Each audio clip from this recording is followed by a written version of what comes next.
En fait, si tu veux, quand tu vas faire sur les avant-bras un tatouage qui va bien recouvrir tes avant-bras et pas le biceps, eh ben, ça va créer... Dis-toi une chose, c'est que le noir a tendance à affiner et le blanc a tendance à élargir. C'est-à-dire que quand tu as un t-shirt clair, blanc, tu vas avoir tendance à faire plus musclé, et quand tu as un t-shirt noir, tu vas avoir tendance à faire plus fin.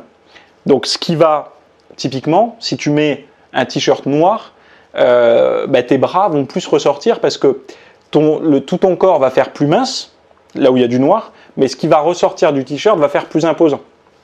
Parce qu'on aura l'impression que c'est étriqué dans le t-shirt et après, boum, ça explose. Et c'est l'inverse avec le clair.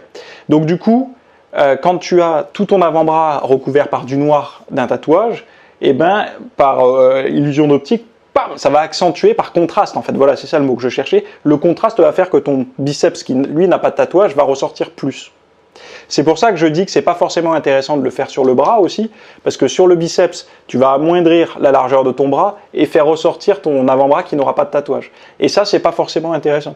C'est pas forcément intéressant. Et c'est pour ça aussi que ceux qui se tatouent qu'un côté, par exemple, comme je disais The Rock là tout à l'heure, ça délimite le pec, c'est très bien, mais en fait, ça a tendance à créer, regardez, à créer un déséquilibre. On a l'impression qu'il a un pec plus gros que l'autre. Pourquoi? Parce qu'il y en a un qui est clair, l'autre qui est sombre, et le contraste fait que l'œil veut créer une différence.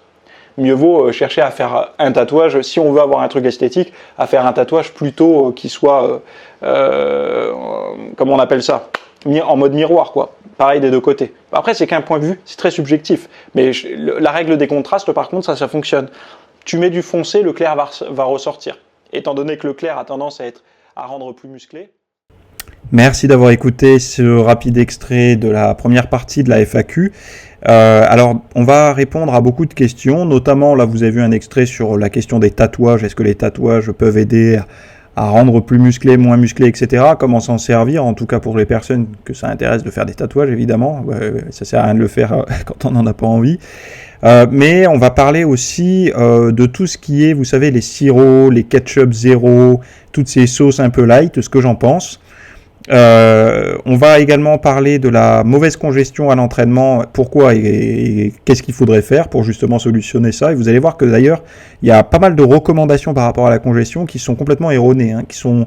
je sais pas, on a l'impression que ce sont des gens qui ne s'entraînent pas, qui ont donné ce genre de recommandations. Donc on va en parler.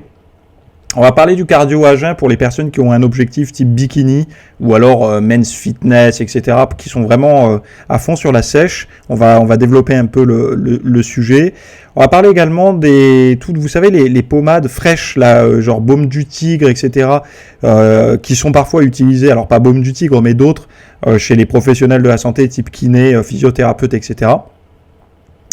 On va parler d'un gros sujet sur l'isolement profond sur soi et la dépression liée à l'image de soi en surpoids, refus de se montrer en public, etc. Donc il y aura une grosse partie là-dessus pour l'acceptation de soi et tout ça. Enfin, on va voir un petit peu justement quelles sont les bonnes pistes et les mauvaises pistes qui sont recommandées actuellement.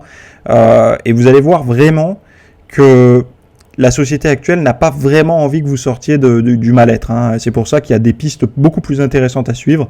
C'est pour ça que j'ai pris beaucoup de temps dans la vidéo pour en parler.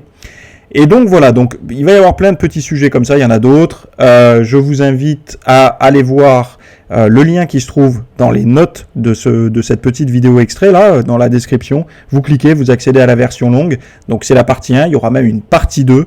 Donc vous en avez pour un bout de temps de questions-réponses. Et on se retrouve de l'autre côté, donc le lien est en description. À plus tard.